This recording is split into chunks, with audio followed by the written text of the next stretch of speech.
जय माता दी। अल्टीमेट ज्ञान आपका हार्दिक स्वागत करता है। दोस्तों, हम अपने जीवन भर अपनी समस्याओं से जूझते रहते हैं, परंतु हमें ठीक रास्ते मिल नहीं पाते। अब हम अपनी समस्याएं, हमारे अर्थ की समस्या, हमारे बच्चों के पढ़ाई की समस्या, हमारे पारिवारिक और बहुत सी समस्याएं, लेकिन इनके साथ में भी जब कोई ऐसी समस्या आ जाए जिनके बारे में हम सोचते भी नहीं हैं, तब तब बड़ा मुश्किल हो जाता है जीना। दोस्तों, ऐसी ही समस्या हुआ करती है किया कराया और खिलाया पिलाया का रोग। और यह सर्वविदित है कि खाने पीने से जो चीजें होती हैं वो हमारे ऊपर पूरा प्रभाव डालती हैं। अब वह व्यक्ति किसी के द्वारा दी गई हैं या नहीं दी गई हैं, लेकिन खाने में जो चीजें जिस प्रकार की होती हैं उनका हमारे तंत्र पर पूरा प्रभाव पड़ता है। यदि कोई दूषित भोजन है या किसी प्रकार का भी ऐसा जिसमें बैक्टीरिया ऐसे पाए जाते हैं जिनको विषैले जीवाणु कहते हैं, अब उन विषैले जीवाणु से भी हमारे तंत्र खराब होने लगते हैं। लेकिन ऐसा तो जो होता है उनका समाधान हो जाया करता है। हमारा शरीर में रोग प्रतिरोधक क्षमता हुआ करती हैं जो उन्हें ठीक करने की क्षमता रखती हैं, और इसके साथ ही यदि ना भी हों तो डॉक्टर वैद्य इनको ठीक करने की क्षमता रखते हैं। परंतु यदि किसी को भी कोई खिलाया पिलाया गया हो किसी भी ऐसी तांत्रिक विधि से जिनको पहले उन तंत्र से प्रयोगात्मक तरीके से उनको विषैला बना दिया गया है, अब उसके खान पान से हमारा तंत्र ऐसा होने लग जाता है जो डॉक्टर भी ठीक नहीं कर पाते। और आप एक डॉक्टर से दूसरे डॉक्टर, दूसरे से तीसरे के पास, लेकिन अंत में डॉक्टर यही कहेंगे कि हमारे जो हम इनकी देख रेख कर रहे हैं पर बीमारी समझ में ही नहीं आ रही है, और बीमारी हमारे किसी भी लैब में इसकी आ ही नहीं रही। हमारी मशीन ने हमने चेक किया, कुछ दिखाई ही नहीं देता है। बड़ी समस्या फिर हो जाया करती है, आप भी नहीं समझ पाते हो। ऐसे ही किया कराया है, ऐसे ही खिलाया पिलाया है। किए कराए का भी प्रयोग वह जो आपके शरीर पर प्रभाव डालता है, और खिलाए पिलाए का प्रयोग यह भी आपके शरीर पर प्रभाव डालता है। इन दोनों में से किसी भी प्रकार की यदि क्रिया आपके ऊपर कर दी जाती है, दोस्तों, जीवन में हर प्रकार के लोग रहते हैं। अब अनजान लोग तो किसी पर कुछ नहीं करते, लेकिन कुछ अपने परिचित लोग जो किसी न किसी कारणवश कोई ऐसा हुआ कि वे इन प्रयोगों को कर बैठते हैं, लेकिन उनसे भी ठीक नहीं हो पाता। करने के बाद वे भी शायद पछताते हैं या नहीं पछताते हैं, ये तो मुझे नहीं पता, लेकिन ठीक वो भी नहीं कर सकते। तो मैं ठीक करने का आज आपको बड़ा ही सटीक साधारण उपाय बताऊंगा दोस्तों। कैसा भी किया कराया हो, खिलाया पिलाया हो, और वह ठीक हो जाएगा। अब आप जिन मंत्र को करते हैं, जो भी पढ़ते हैं दोस्तों, आप कहेंगे मैं इतनी पूजा पाठ करता हूँ, इतनी बार मैं बजरंग बाण का पाठ करता हूँ, हनुमान चालीसा करता हूँ, परंतु मैं ठीक नहीं हो पाता। इसका भी एक कारण हुआ करता है दोस्तों, अनायास ही हम मान बैठते हैं कि उस व्यक्ति ने हमारे ऊपर कुछ किया है।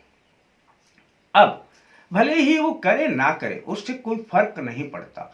आप उसका नाम लेंगे तब भी कोई फर्क नहीं पड़ता, लेकिन किसी के प्रति ऐसे विचार रखने से आपका मन दूषित होने लग जाता है, और जब दूषित मन होता है तो आपका बजरंग बाण का पाठ क्या, आप जो भी करेंगे उस दूषित मन से आपका प्रयोग सफल नहीं होता है, और देव कृपा भी नहीं आती है।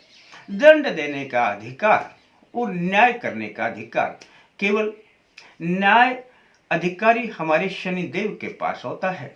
परमपिता परमेश्वर ने जो रचना रच दी है उसके खिलाफ आप ना जाएं, भले ही वह दूसरा चला गया हो।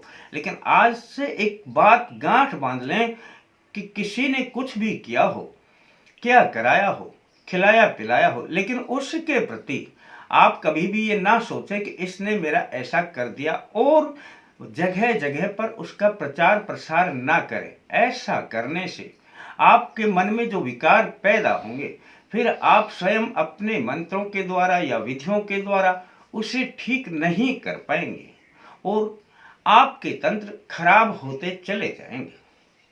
तंत्रों का खराब होना शुरू शुरू में तो आपको दिखाई नहीं देता, परंतु जब वह तंत्र 70 से 75% तक खराब हो जाते हैं, तब आपको अनुभव होता है कि यह क्या हो रहा है और फिर उसका कोई इलाज नहीं हुआ करता है। दोस्तों, यदि लगते हैं कि लक्षण हैं, किसी डॉक्टर से कोई बीमारी ठीक नहीं हो रही है, डॉक्टर की समझ में ही नहीं आ रही है, तब भी प्रयोग करने में जाता क्या है? आप ये कराए का करें, खिलाए प्रयोग करने में कुछ नहीं जाएगा, होगा तो ठीक हो जाएगा और नहीं होगा तब भी कुछ ना कुछ प्रतिशत आपको राहत अवश्य मिलेगी। डॉक्टर की दवा काम करने लग जाएगी और आपको रास्ते मिलने लग जाएंगे। बस आप किसी के प्रति आज से ये सोचना बंद कर देना कि किसी ने कुछ मेरे ऊपर किया है या उसने किया है, ऐसा सोचना बंद कर दें। प्रयोग बहुत छोटा सा है, बता दूंगा दोस्तों। 1 ग्राम आपने केसर बाजार से लेकर के आनी है। केसर का नाम तो आपने सुना होगा। केसर कुछ है तो बहुत महंगी आती है, परंतु 1 ग्राम की एक डब्बी लाना, उसमें 1 ग्राम ही बहुत रहेगा आपके लिए और काफी दिन तक काम आएगा, वो बचा रहता है। अब 1 ग्राम की केसर ले आना। दोस्तों, इस केसर में जो गुण है, बहुत से तांत्रिक इसे जब अपना यंत्र वगैरह कागज पे बनाते हैं तो इस केसर को ही पानी में डालकर इसकी कलर को उसके ऊपर चढ़ाते हैं। आप जान नहीं पाते हैं कि इस केसर का उपयोग क्या है। 50% उनका यंत्र काम करता है तो 50% इस केसर, ये जो केसर है यही काम करती है। आपको मैं बड़ा साधारण प्रयोग बताऊंगा, कैसे से कैसा हो, कैसे से कैसी पैदा हो, परंतु आप में खिलाए पिलाए का असर रहेगा ही नहीं। करके देख लेना दोस्तों। बुधवार से इस प्रयोग को किया जाता है। बस जरूरत है आपके पास में एक माँ शेरावाली की फोटो होनी चाहिए और तस्वीर माँ शेरावाली की हर घर में मिल जाया करती है।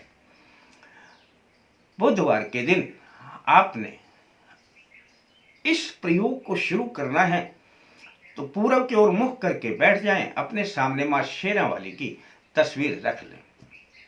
अब दीपक जलाते हैं तो आपकी मर्जी, अगरबत्ती जलाते हैं तो आपकी मर्जी, धूप बत्ती जलाते हैं तो आपकी मर्जी, कुछ जलाएं ना जलाएं कोई फर्क नहीं पड़ता, पर एक गिलास में पानी भर करके अपने सामने जरूर रख लेना। सामने फोटो होगी और बीच में आपने जल का एक गिलास रख लेना है और उस जल के गिलास में आपने 3 या 4 पत्तियां केसर की डाल देनी है, जो केसर आपने पहले ही बाजार से ला करके रखी हुई है। बस इतना सा काम है। जल सामने रखा हो और उसमें आपने 3-4 पत्तियां केसर की डाल देनी है। बस दोस्तों, माँ शेरावाली का ध्यान करना है और माँ शेरावाली का ध्यान करते हुए माँ शेरावाली से बोलना है कि माँ, मेरे ऊपर जो भी किया कराया है, खिलाया पिलाया है, वह सब दूर हो जाए, तुरंत नाश हो जाए और मेरा शरीर स्वस्थ हो जाए। मैं आपके चरणों में अपनी विनती लगाता हूँ। इतना सा आपने बोलना है। आवाज में बोले, मंदा बोले, मन में बोले, कोई फर्क नहीं पड़ता दोस्तों, पर बोल देना। ये विचार आपके होने चाहिए। इतना बोलने के बाद दोस्तों, आपने गिलास को हाथ में उठा लेना है। सामने जो गिलास है उसको हाथ में उठा लेना है और आपने इस मंत्र को पढ़ना है। ओम खड्गधारिणी शत्रु विनाशिनी देवी त्वं दुर्गेश्वरी, सकल बाधा हरो देवी नारायणी नमोस्तुते। यह मंत्र बोल करके और उस गिलास में फूंक लगा देती हैं। बस कितना साधारण प्रयोग है। इसी प्रकार आपने 11 मंत्र बोलने हैं और 11 बार फूंक लगानी है। बड़ा आसान प्रयोग बता रहा हूं दोस्तों। 11 मंत्र बोलने हैं तो हर मंत्र के बाद आपने फूंक लगानी है। और जब यह फूंक लगा करके और आपके 11 मंत्र पूरे हो जाएं, गिलास को अपनी मूर्ति के सामने ही रखे रहने देना दोस्तों। 5 मिनट के बाद इसे पी लेना। अच्छी प्रकार से केसर को खोल लेना, पानी में घुल जाएगी और इस जल को पी लेना दोस्तों। एक दिन का प्रयोग 5 मिनट भी नहीं लगते। किस समय करें आप, कोई भी अपना एक समय बना लें, कोई फर्क नहीं पड़ता है। बुधवार, बृहस्पतिवार, शुक्रवार, शनिवार, इतवार, सोमवार, मंगलवार, फिर बुधवार, 8 दिन आपने इस प्रयोग को ऐसे ही करना है। और अगर कर लिया दोस्तों तो जड़ से खिलाया पिलाया खत्म हो जाएगा। किसी की तरफ, किसी के मुंह की तरफ ताकने की जरूरत नहीं है कि कोई मुझे ठीक करेगा। आप हिंदुस्तान के किसी कोने में घूम लेंगे ना, कोई आपको ठीक नहीं कर पाए तो अल्टीमेट ज्ञान में आ जाना और इस वीडियो को ढूंढ लेना, कर लेना दोस्तों। हाँ, करेंगे तो अवश्य ठीक हो जाएंगे और नहीं करेंगे तो जैसा चलता है वैसा चलते रहने देना। अच्छा लगता है तो अपने दोस्तों को बता देना। आपके लिए सिर्फ इतना ही दोस्तों। अपने लाइक का ध्यान रखें। शेष फिर मिलते हैं दोस्तों नए अंक के साथ।